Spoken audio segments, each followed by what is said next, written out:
ପ୍ରଥମ ସାମୁଏଲ ଅଧ୍ୟାୟ 15। ଅନନ୍ତର ସାମୁଏଲ ସାଉଲଙ୍କୁ କହିଲେ, ସଦାପ୍ରଭୁ ଆପଣା ଲୋକ ଇସ୍ରାଏଲ ଉପରେ ତୁମ୍ଭକୁ ରାଜପଦରେ ଅଭିଷେକ କରିବା ପାଇଁ ମୋତେ ପଠାଇଥିଲେ। ଏଣୁ ଏବେ ତୁମ୍ଭେ ସଦାପ୍ରଭୁଙ୍କ ବାକ୍ୟର ରବ ଶୁଣ। ସୈନ୍ୟାଧିପତି ସଦାପ୍ରଭୁ ଏହି କଥା କହନ୍ତି, ଇସ୍ରାଏଲ ମିଶ୍ରରୁ ବାହାରି ଆସିବା ବେଳେ ପଥ ମଧ୍ୟରେ ଅମାଲେକ ତାହା ବିରୁଦ୍ଧରେ ଉଠି ତାହା ପ୍ରତି ଯାହା କରିଥିଲା, ଆମ୍ଭେ ତହିଁର ତତ୍ତ୍ୱାନୁସନ୍ଧାନ କରିଅଛୁ। ଏବେ ତୁମ୍ଭେ ଯାଇ ଅମାଲେକକୁ ଆଘାତ କର ଓ ସେମାନଙ୍କର ସର୍ବସ୍ୱ ବର୍ଜିତ ରୂପେ ବିନାଶ କର ଓ ସେମାନଙ୍କୁ ଦୟା କର ନାହିଁ। ମାତ୍ର ପୁରୁଷଠାରୁ ସ୍ତ୍ରୀ ପର୍ଯ୍ୟନ୍ତ, ବାଳକଠାରୁ ସ୍ତନ୍ୟପାୟୀ ଶିଶୁ ପର୍ଯ୍ୟନ୍ତ, ଗୋରୁଠାରୁ ମେଷ ପର୍ଯ୍ୟନ୍ତ, ଓଟଠାରୁ ଗଧ ପର୍ଯ୍ୟନ୍ତ ସମସ୍ତଙ୍କୁ ବଧ କର। ଅନନ୍ତର ସାଉଲ ଲୋକମାନଙ୍କୁ ଡକାଇ ତଲାଇମରେ ସେମାନଙ୍କର ଗଣନା କଲେ। ତହିଁରେ 2,00,000 ପଦାତିକ ଓ ଜିହୁଦାର 10,000 ଲୋକ ହେଲେ। ତହୁଁ ସାଉଲ ଅମାଲେକ ନଗରକୁ ଆସି ଉପତ୍ୟକାରେ ଛକି ବସିଲେ। ପୁଣି ସାଉଲ କେନିୟମାନଙ୍କୁ କହିଲେ, ଯାଅ, ଚାଲିଯାଅ, ଅମାଲେକୀୟମାନଙ୍କ ମଧ୍ୟରୁ ବାହାର ହୁଅ। କେଜାଣି ମୁଁ ସେମାନଙ୍କ ସହିତ ତୁମମାନଙ୍କୁ ବିନାଶ କରିବି। କାରଣ ମିଶ୍ରରୁ ଇସ୍ରାଏଲ ସନ୍ତାନମାନେ ବାହାରି ଆସିବା ବେଳେ ତୁମ୍ଭେମାନେ ସେ ସମସ୍ତଙ୍କ ପ୍ରତି ଦୟା କରିଥିଲ। ତହିଁରେ କେନିୟମାନେ ଅମାଲେକୀୟମାନଙ୍କ ମଧ୍ୟରୁ ବାହାରିଗଲେ। ଏ ଉତ୍ତାରେ ସାଉଲ ହବିଲାଠାରୁ ମିଶ୍ର ସମ୍ମୁଖସ୍ଥ ସୁରର ନିକଟ ପର୍ଯ୍ୟନ୍ତ ଅମାଲେକୀୟମାନଙ୍କୁ ଆଘାତ କଲେ। ପୁଣି ସେ ଅମାଲେକୀୟମାନଙ୍କ ରାଜା ଅଗାଗକୁ ଜିଅନ୍ତା ଧରିଲେ ଓ ଲୋକ ସମସ୍ତଙ୍କୁ ଖଡ୍ଗଧାରରେ ବର୍ଜିତ ରୂପେ ବିନାଶ କଲେ। ମାତ୍ର ସାଉଲ ଓ ଲୋକମାନେ ଅଗାଗ ପ୍ରତି ଓ ଉତ୍ତମ ଉତ୍ତମ ମେଷ ଓ ଗୋରୁ ପ୍ରତି ଓ ହୃଷ୍ଟପୁଷ୍ଟ ବାଛୁରୀ ଓ ମେଷଛୁଆ ପ୍ରତି ଓ ଯାବତୀୟ ଉତ୍ତମ ବସ୍ତୁ ପ୍ରତି ଦୟାକରି ସେମାନଙ୍କୁ ବର୍ଜିତ ରୂପେ ବିନାଶ କଲେ ନାହିଁ। ମାତ୍ର ଯାହା କିଛି ତୁଚ୍ଛ ଓ ରୋଗା ଥିଲା ତାହା ସେମାନେ ବର୍ଜିତ ରୂପେ ବିନାଶ କଲେ। ଏ ଉତ୍ତାରେ ସାମୁଏଲଙ୍କ ପ୍ରତି ସଦାପ୍ରଭୁଙ୍କର ବାକ୍ୟ ଉପସ୍ଥିତ ହେଲା, ଯଥା, ଆମ୍ଭେ ଯେ ସାଉଲକୁ ରାଜା କଲୁ, ଏଥିପାଇଁ ଆମ୍ଭେ ଦୁଃଖିତ, କାରଣ ସେ ଆମ୍ଭଠାରୁ ବିମୁଖ ହୋଇଅଛି ଓ ଆମ୍ଭର ବାକ୍ୟ ସଫଳ କରିନାହିଁ। ଏଥିରେ ସାମୁଏଲ କ୍ରୁଦ୍ଧ ହେଲେ। ତଥାପି ସମସ୍ତ ରାତ୍ରି ସଦାପ୍ରଭୁଙ୍କ ନିକଟରେ କ୍ରନ୍ଦନ କଲେ। ପୁଣି ସାମୁଏଲ ସାଉଲଙ୍କ ସହିତ ପ୍ରଭାତରେ ସାକ୍ଷାତ କରିବା ପାଇଁ ଶୀଘ୍ର ଉଠିଲେ। ତହୁଁ ସାମୁଏଲକୁ ଏହି ସମ୍ବାଦ ଦିଆଗଲା ଯେ ସାଉଲ କର୍ମିଲକୁ ଆସିଥିଲେ। ଆଉ ଦେଖ, ସେ ଆପଣା ପାଇଁ ଜୟସ୍ତମ୍ଭ ସ୍ଥାପନ କରି ସେଠାରୁ ଫେରି ପ୍ରସ୍ଥାନ କରି ଗିଲଗଲକୁ ବାହାରି ଯାଇଅଛନ୍ତି। ଏଥିରେ ସାମୁଏଲ ସାଉଲଙ୍କ ନିକଟକୁ ଗଲେ। ପୁଣି ସାଉଲ ତାଙ୍କୁ କହିଲେ, ତୁମ୍ଭେ ସଦାପ୍ରଭୁଙ୍କ ଆଶୀର୍ବାଦ ପାତ୍ର, ମୁଁ ସଦାପ୍ରଭୁଙ୍କ ବାକ୍ୟ ସଫଳ କରିଅଛି। ତହିଁରେ ସାମୁଏଲ କହିଲେ, ତେବେ ମୋ କର୍ଣ୍ଣରେ ଯେ ମେଷରବ ହେଉଛି ଓ ମୁଁ ଯେ ଗୋରୁରବ ଶୁଣୁଛି, ଏଥିର ଅର୍ଥ କଣ? ତହୁଁ ସାଉଲ କହିଲେ, ସେମାନେ ଅମାଲେକୀୟମାନଙ୍କଠାରୁ ସେସବୁ ଆଣିଛନ୍ତି। କାରଣ ସଦାପ୍ରଭୁ ତୁମ ପରମେଶ୍ୱରଙ୍କ ଉଦ୍ଦେଶ୍ୟରେ ବଳିଦାନ କରିବା ନିମନ୍ତେ ଲୋକମାନେ ଉତ୍ତମ ଉତ୍ତମ ମେଷ ଓ ଗୋରୁ ପ୍ରତି ଦୟା କଲେ। ମାତ୍ର ଅବଶିଷ୍ଟ ସକଳକୁ ଆମ୍ଭେମାନେ ବର୍ଜିତ ରୂପେ ବିନାଶ କରିଅଛୁ। ସେତେବେଳେ ସାମୁଏଲ ସାଉଲଙ୍କୁ କହିଲେ, ତାହା ଛାଡ଼, ସଦାପ୍ରଭୁ ଆଜି ରାତ୍ରିରେ ମୋତେ ଯାହା କହିଅଛନ୍ତି ତାହା ମୁଁ ତୁମ୍ଭକୁ ଜଣାଇବି। ଏଥିରେ ସେ କହିଲେ, କୁହ। ତେଣୁ ସାମୁଏଲ କହିଲେ, କୁହ ଦେଖି, ତୁମ୍ଭେ ଆପଣା ଦୃଷ୍ଟିରେ କ୍ଷୁଦ୍ର ହେଲେ ହେଁ କି ଇସ୍ରାଏଲ ବଂଶ ସମୂହର ମସ୍ତକ ହୋଇନାହ? ପୁଣି ସଦାପ୍ରଭୁ ତୁମ୍ଭକୁ ଇସ୍ରାଏଲ ଉପରେ ରାଜା କରି ଅଭିଷିକ୍ତ କଲେ। ଆଉ ସଦାପ୍ରଭୁ ତୁମ୍ଭକୁ ଯୁଦ୍ଧଯାତ୍ରାରେ ପଠାଇ କହିଲେ, ଯାଅ, ସେହି ଅମାଲେକୀୟ ପାପୀମାନଙ୍କୁ ବର୍ଜିତ ରୂପେ ବିନାଶ କର, ଆଉ ସେମାନେ ନିଃଶେଷରେ ଉଚ୍ଛିନ୍ନ ହେବା ପର୍ଯ୍ୟନ୍ତ ସେମାନଙ୍କ ସଙ୍ଗେ ଯୁଦ୍ଧ କର। ଏଣୁ ତୁମ୍ଭେ କାହିଁକି ସଦାପ୍ରଭୁଙ୍କ ରବ ଶୁଣିଲ ନାହିଁ? ମାତ୍ର ଲୁଟ ଦ୍ରବ୍ୟ ଉପରେ ଉଡ଼ି ପଡ଼ିଲ ଓ ସଦାପ୍ରଭୁଙ୍କ ଦୃଷ୍ଟିରେ ଯାହା ମନ୍ଦ ତାହା କଲ। ଏଥିରେ ସାଉଲ ସାମୁଏଲକୁ କହିଲେ, ମୁଁ ସଦାପ୍ରଭୁଙ୍କ ରବ ଶୁଣିଲି ଓ ସଦାପ୍ରଭୁ ମୋତେ ଯେଉଁ ଯାତ୍ରା କରିବାକୁ ପଠାଇଲେ ତାହା କଲି ଓ ଅମାଲେକର ରାଜା ଅଗାଗକୁ ଆଣିଲି। ପୁଣି ଅମାଲେକୀୟମାନଙ୍କୁ ବର୍ଜିତ ରୂପେ ବିନାଶ କଲି।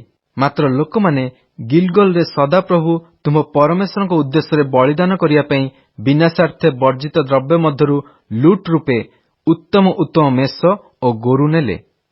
ତହିଁରେ ସାମୁଏଲ କହିଲେ, ଯେପରି ସଦାପ୍ରଭୁଙ୍କ ରବ ଶୁଣିବାରେ, ସେହିପରି କି ହୋମ ଓ ବଳିଦାନରେ ସଦାପ୍ରଭୁଙ୍କର ସନ୍ତୋଷ ହୁଏ? ଦେଖ, ଶୁଣିବା ବଳିଦାନଠାରୁ ଓ ମନୋଯୋଗୀ ହେବା ମେଷମେଦଠାରୁ ଉତ୍ତମ।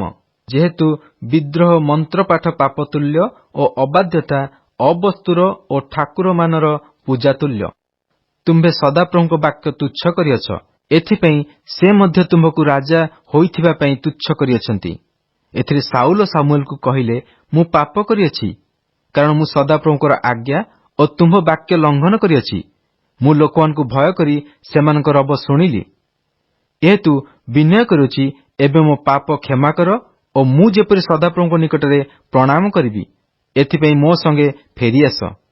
ତହିଁରେ ସାମୁଏଲ ସାଉଲଙ୍କୁ କହିଲେ, ମୁଁ ତୁମ୍ଭ ସଙ୍ଗେ ଫେରିଯିବି ନାହିଁ, କାରଣ ତୁମ୍ଭେ ସଦାପ୍ରଭୁଙ୍କ ବାକ୍ୟ ତୁଚ୍ଛ କରିଅଛ ଓ ସଦାପ୍ରଭୁ ତୁମ୍ଭକୁ ଇସ୍ରାଏଲ ଉପରେ ରାଜା ହୋଇଥିବା ପାଇଁ ତୁଚ୍ଛ କରିଅଛନ୍ତି। ଏଥିରେ ସାମୁଏଲ ଚାଲିଯିବା ପାଇଁ ମୁଖ ଫେରାନ୍ତେ ସେ ତାଙ୍କ ଚୋଗାର ଅଞ୍ଚଳ ଧରି ଟାଣିଲେ, ତହିଁରେ ତାହା ଚିରିଗଲା। ଏଣୁ ସାମୁଏଲ ତାଙ୍କୁ କହିଲେ, ସଦାପ୍ରଭୁ ଆଜି ତୁମ୍ଭଠାରୁ ଇସ୍ରାଏଲର ରାଜତ୍ୱ ଟାଣି ଚିରିଲେ ଓ ତୁମ୍ଭଠାରୁ ଉତ୍ତମ ତୁମ୍ଭର ଏକ ପ୍ରତିବାସୀକି ତାହା ଦେଲେ।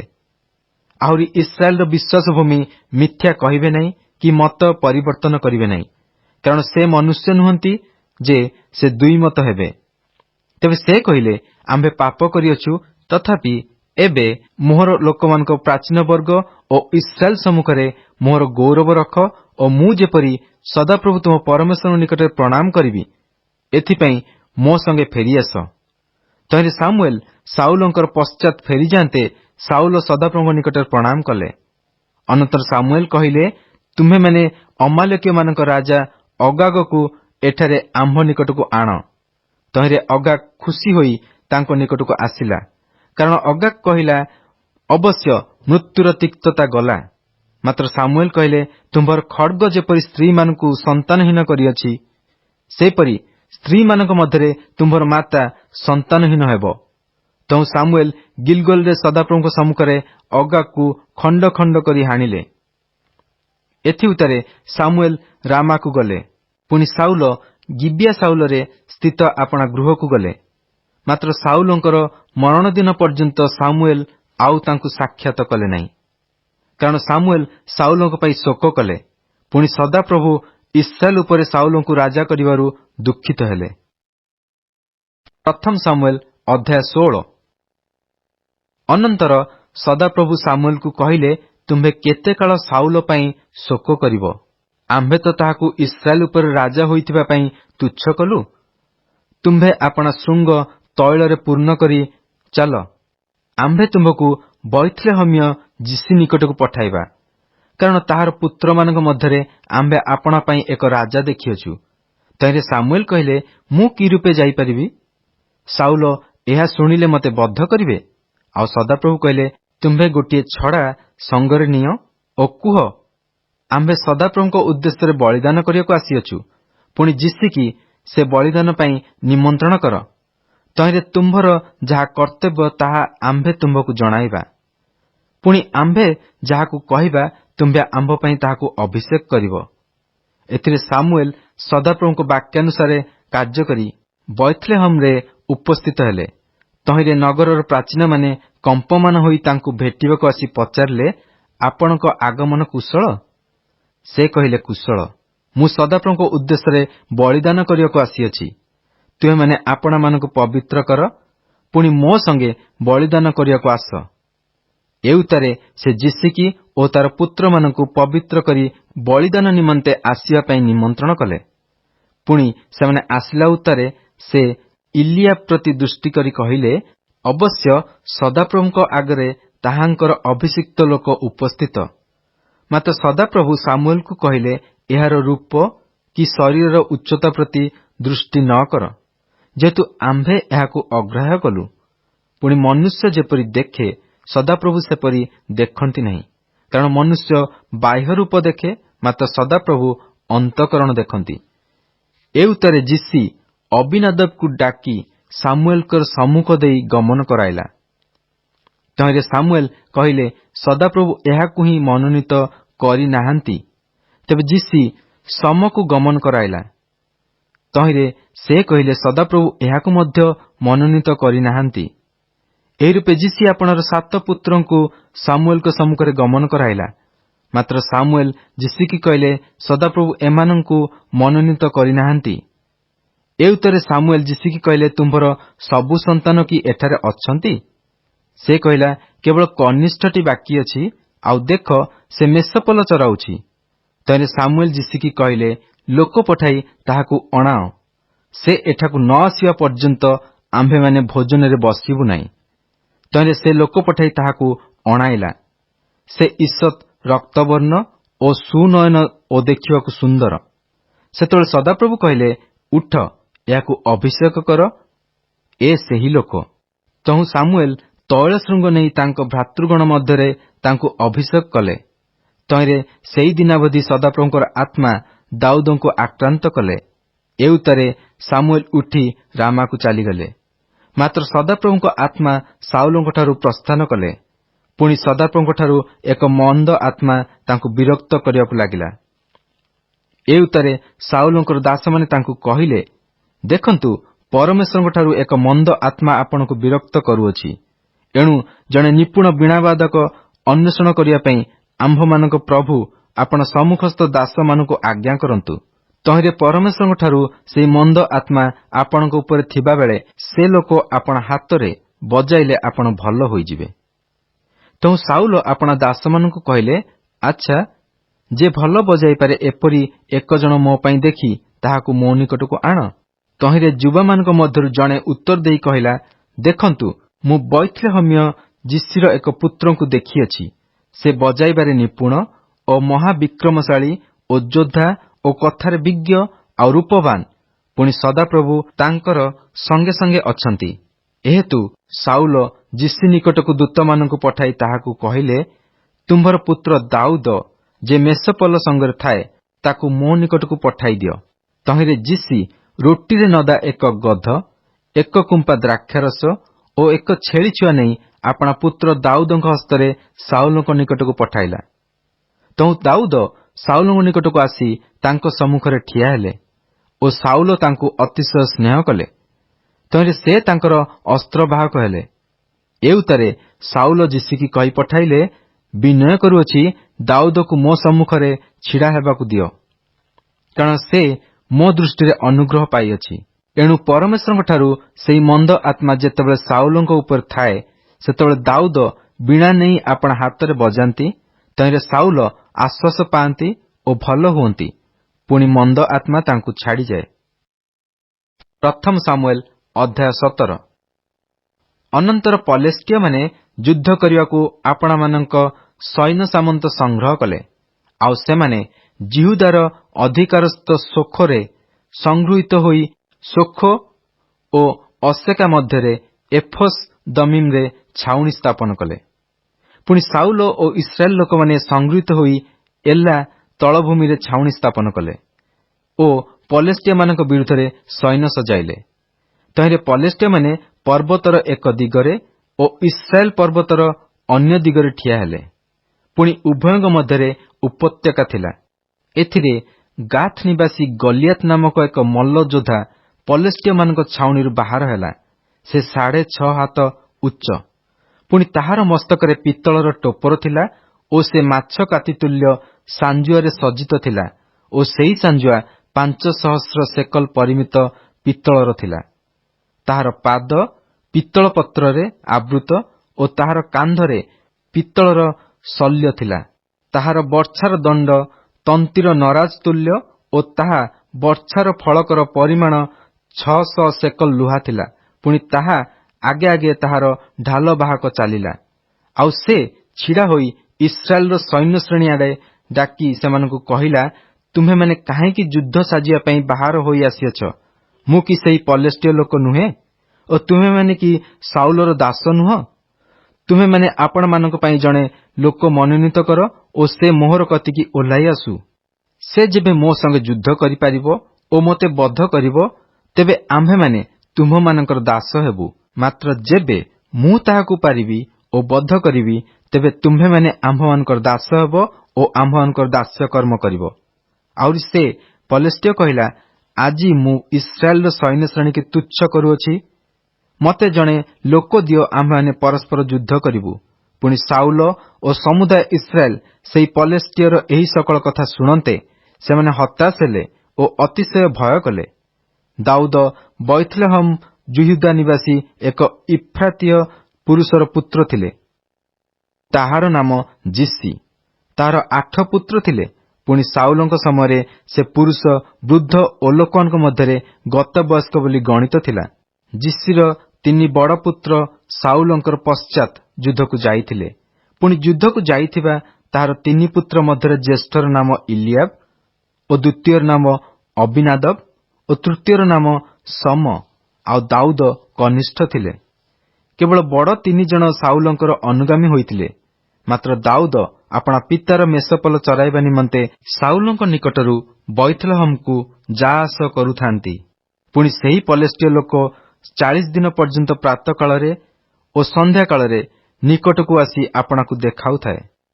ଏହି ସମୟରେ ଜିସି ଆପଣାର ପୁତ୍ର ଦାଉଦଙ୍କୁ କହିଲା, ଆପଣା ଭାଇମାନଙ୍କ ପାଇଁ ଏହି ଭଜା ଶସ୍ୟରୁ 1 ଅଇଫା ଓ ଏହି 10ଟା ରୋଟି ନିଅ ଓ ଛାଉଣିକି ଆପଣା ଭାଇମାନଙ୍କ ନିକଟକୁ ଶୀଘ୍ର ଘେନିଯାଅ। ପୁଣି ଏହି 10 ଖଣ୍ଡ ଛେନା ଚକ୍ତି ସେମାନଙ୍କର ସହସ୍ରପତି ନିକଟକୁ ଘେନିଯାଅ ଓ ତୁମ ଭାଇମାନଙ୍କର କୁଶଳ ବାର୍ତ୍ତା ପଚାରି ସେମାନଙ୍କର କୌଣସି ଚିହ୍ନ ଆଣ। ଏହି ସମୟରେ ସାଉଲ ଓ ସେମାନେ ଓ ସମସ୍ତ ଇସ୍ରାଏଲ ଲୋକ ଏଲା ତଳଭୂମିରେ ଥାଇ ପଲେଷ୍ଟିଆମାନଙ୍କ ସହିତ ଯୁଦ୍ଧ କରୁଥିଲେ। ଏ ଉତ୍ତାରେ ଦାଉଦ ପ୍ରଭାତରେ ଉଠି ଜଣେ ରଖୁଆଳ ହସ୍ତରେ ମେଷପଲ ଛାଡ଼ି ଜିସିର ଆଜ୍ଞାନୁସାରେ ସେସବୁ ଦ୍ରବ୍ୟ ନେଇ ଗମନ କଲେ। ପୁଣି ସୈନ୍ୟଗଣ ବାହାରି ଯୁଦ୍ଧ ନିମନ୍ତେ ମହାନାଦ କରିବା ସମୟରେ ସେ ଶଗଡ଼ବନ୍ଦୀ ସ୍ଥାନରେ ଉପସ୍ଥିତ ହେଲେ। ତେଣୁ ଇସ୍ରାଏଲ ଓ ପଲେଷ୍ଟିଆମାନେ ଯୁଦ୍ଧ ସଜାଇଲେ ଓ ସୈନ୍ୟଶ୍ରେଣୀ ପରସ୍ପର ସମ୍ମୁଖାସମ୍ମୁଖୀ ହେଲେ। ପୁଣି ଦାଉଦ ସାମଗ୍ରୀ ରକ୍ଷକ ହସ୍ତରେ ଆପଣା ସାମଗ୍ରୀ ରଖି ସୈନ୍ୟଶ୍ରେଣୀ ମଧ୍ୟକୁ ଦୌଡ଼ି ଆସି ଆପଣା ଭାଇମାନଙ୍କୁ କୁଶଳ ବାର୍ତ୍ତା ପଚାରିଲେ। ସେ ସେମାନଙ୍କ ସଙ୍ଗେ କଥାବାର୍ତ୍ତା କରୁଥିବା ସମୟରେ ଦେଖ, ଗାଥ ନିବାସୀ ପଲେଷ୍ଟିୟ ଗଲିଆଥ ନାମକ ମଲ୍ଲଯୋଦ୍ଧା ପଲେଷ୍ଟିୟ ସୈନ୍ୟଶ୍ରେଣୀ ମଧ୍ୟରୁ ଉଠି ଆସି ପୂର୍ବପରି କଥା କହିଲା। ପୁଣି ଦାଉଦ ତାହା ଶୁଣିଲେ। ମାତ୍ର ଇସ୍ରାଏଲ ଲୋକ ସମସ୍ତେ ସେହି ପୁରୁଷକୁ ଦେଖି ତା ସମ୍ମୁଖରୁ ପଳାଇଲେ ଓ ଅତିଶୟ ଭୀତ ହେଲେ। ତେଣୁ ଇସ୍ରାଏଲ ଲୋକମାନେ କହିଲେ, ଏହି ଯେ ଲୋକ ଉଠି ଆସିଅଛି, ଏହାକୁ କଣ ତୁମେମାନେ ଦେଖିଲ? ନିଶ୍ଚୟ ଇସ୍ରାଏଲକୁ ତୁଚ୍ଛ କରିବା ପାଇଁ ସେ ଉଠି ଆସିଅଛି। ପୁଣି ଏହାକୁ ଯେଉଁ ଲୋକ ବଧ କରିବ, ରାଜା ତାହାକୁ ବହୁତ ଧନରେ ଧନବାନ କରିବେ ଓ ତାହାକୁ ଆପଣା କନ୍ୟା ଦେବେ, ଆଉ ଇସ୍ରାଏଲ ମଧ୍ୟରେ ତାହାର ପିତୃଗୃହକୁ ନିଷ୍କର କରିବେ।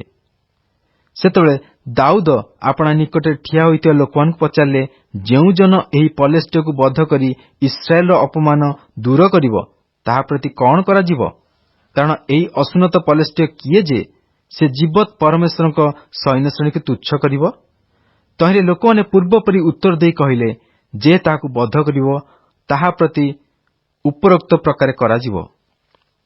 ସେ ଲୋକମାନଙ୍କୁ କହିବା ବେଳେ ତାଙ୍କର ଜ୍ୟେଷ୍ଠ ଭ୍ରାତା ଇଲିଆବ ଶୁଣିଲା। ତହିଁରେ ଇଲିଆବର କ୍ରୋଧ ଦାଉଦଙ୍କ ଉପରେ ପ୍ରଜ୍ୱଳିତ ହେଲା। ଆଉ ସେ କହିଲା, ତୁ କାହିଁକି ଏଠାକୁ ଆସିଲୁ? ପ୍ରାନ୍ତରରେ ତୁ ସେ ମେଣ୍ଢା କେତୋଟି କାହା ପାଖରେ ଛାଡ଼ିଲୁ? ମୁଁ ତ ଗର୍ବ ଓ ତୋ ମନର ଦୁଷ୍ଟତା ଜାଣେ, କାରଣ ତୁ ଯୁଦ୍ଧ ଦେଖିବା ପାଇଁ ଆସିଅଛୁ। ଏଥିରେ ଦାଉଦ କହିଲେ, ମୁଁ ଏବେ କଣ କଲି? ଏଥିରେ କି କୌଣସି କାରଣ ନାହିଁ? ପୁଣି ସେ ତାହା ପାଖରୁ ଫେରି ଅନ୍ୟ ଲୋକ ଆଡ଼କୁ ଗଲେ ଓ ପୂର୍ବପରି କହିଲେ। ତହିଁରେ ଲୋକମାନେ ପୁନର୍ବାର ପୂର୍ବପରି ଉତ୍ତର ଦେଲେ। ଦାଉଦଙ୍କର ଏହିସବୁ କଥା ଶୁଣାଯାନ୍ତେ ଲୋକମାନେ ସାଉଲଙ୍କ ସମ୍ମୁଖରେ ତାହା କହିଲେ। ତେଣୁ ସେ ତାଙ୍କୁ ଡକାଇଲେ। ଏଥିରେ ଦାଉଦ ସାଉଲଙ୍କୁ କହିଲେ, ତାହା ସକାଶୁ କାହାରି ହୃଦୟ ନିରାଶ ନ ହେଉ। ଆପଣଙ୍କ ଦାସ ଯାଇ ସେହି ପଲେଷ୍ଟିୟ ସଙ୍ଗେ ଯୁଦ୍ଧ କରିବ। ତହିଁରେ ସାଉଲ ଦାଉଦଙ୍କୁ କହିଲେ, ତୁମ୍ଭେ ସେହି ପଲେଷ୍ଟିୟ ବିରୁଦ୍ଧରେ ଯାଇ ତାହା ସଙ୍ଗେ ଯୁଦ୍ଧ କରିପାରିବ ନାହିଁ, କାରଣ ତୁମ୍ଭେ ତ ଯୁବା, ମାତ୍ର ସେ ଯୌବନାବଧି ଯୋଦ୍ଧା। ତେଣୁ ଦାଉଦ ସାଉଲଙ୍କୁ କହିଲେ, ଆପଣଙ୍କ ଦାସ ଆପଣା ପିତାର ମେଷ ଚରାଉଥାଏ। ପୁଣି କୌଣସି ସମୟରେ ଗୋଟିଏ ସିଂହ କି ଗୋଟିଏ ଭାଲୁ ଆସି ପଲ ମଧ୍ୟରୁ ଛୁଆ ଘେନିଗଲେ ମୁଁ ତାହା ପଛେ ଗୋଡ଼ାଇ ତାକୁ ମାରି ତା ମୁଖରୁ ଛୁଆକୁ ରକ୍ଷା କରେ। ପୁଣି ସେ ମୋ ଉପରକୁ ଉଠିଲେ ମୁଁ ତାହାର ଦାଢ଼ି ଧରି ତାହାକୁ ମାରି ବଧ କରେ। ଆପଣଙ୍କ ଦାସ ସିଂହ ଓ ଭାଲୁ ଉଭୟ ବଧ କରିଅଛି।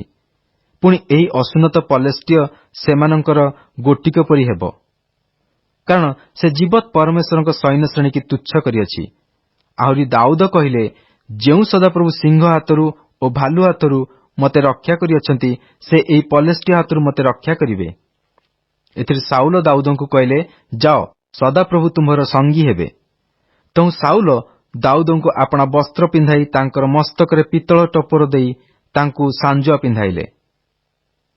ପୁଣି ଦାଉଦ ଆପଣା ବସ୍ତ୍ର ଉପରେ ଖଡ୍ଗ ବାନ୍ଧି ଚାଲିବାକୁ ଚେଷ୍ଟା କଲେ, କାରଣ ସେ ତାହା ପରଖ କରିନଥିଲେ।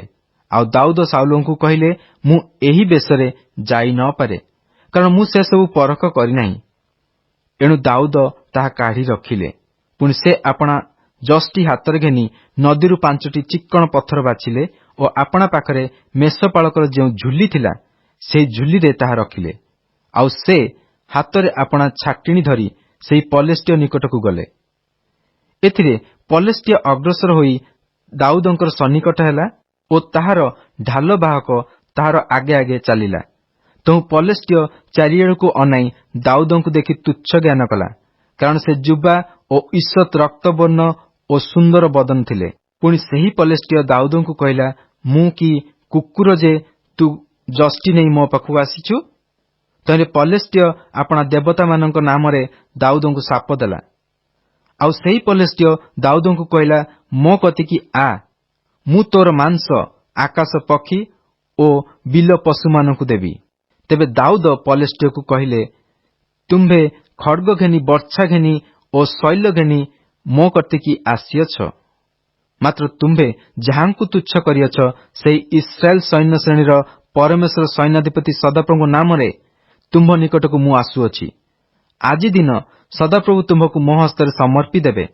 ଏଣୁ ମୁଁ ତୁମ୍ଭକୁ ଆଘାତ କରି ତୁମ୍ଭଠାରୁ ତୁମ୍ଭ ମସ୍ତକ ଅଲଗା କରିବି। ପୁଣି ମୁଁ ଆଜି ପଲେଷ୍ଟିୟମାନଙ୍କ ସୈନ୍ୟଗଣର ଶବ ଆକାଶ ପକ୍ଷୀଗଣକୁ ଓ ପୃଥିବୀସ୍ଥ ବନ ପଶୁମାନଙ୍କୁ ଦେବି। ତହିଁରେ ଇସ୍ରାଏଲ ମଧ୍ୟରେ ଏକ ପରମେଶ୍ୱର ଅଛନ୍ତି ବୋଲି ସମୁଦାୟ ଜଗତ ଜାଣିବେ। ଆଉ ଏହି ସମସ୍ତ ସମାଜ ଜାଣିବେ ଯେ ସଦାପ୍ରଭୁ ଖଡ୍ଗ ଓ ବର୍ଚ୍ଛା ଦ୍ୱାରା ଉଦ୍ଧାର କରନ୍ତି ନାହିଁ, କାରଣ ଏହି ଯୁଦ୍ଧ ସଦାପ୍ରଭୁଙ୍କର ଓ ସେ ତୁମ୍ଭମାନଙ୍କୁ ଆମ୍ଭମାନଙ୍କ ହସ୍ତରେ ସମର୍ପଣ କରିବେ।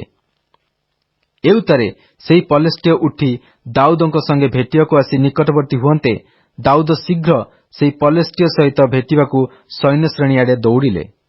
ପୁଣି ଦାଉଦ ଆପଣା ଝୁଲିରେ ହାତ ପୁରାଇ ତହିଁରୁ ଗୋଟିଏ ପଥର କାଢ଼ି ଛାଟିଣିରେ ମାରି ସେହି ପଲେଷ୍ଟିୟର କପାଳକୁ ଆଘାତ କଲେ। ତହିଁରେ ସେ ପଥର ତାହା କପାଳରେ ପଶିଯାନ୍ତେ ସେ ମୁହଁ ମାଡ଼ି ଭୂମିରେ ପଡ଼ିଲା। ଏହି ପ୍ରକାର ଦାଉଦ ଛାଟିଣି ଓ ପଥର ଦ୍ୱାରା ସେହି ପଲେଷ୍ଟିୟ ଉପରେ ଜୟଲାଭ କଲେ ଓ ପଲେଷ୍ଟିୟକୁ ଆଘାତ କରି ବଧ କଲେ।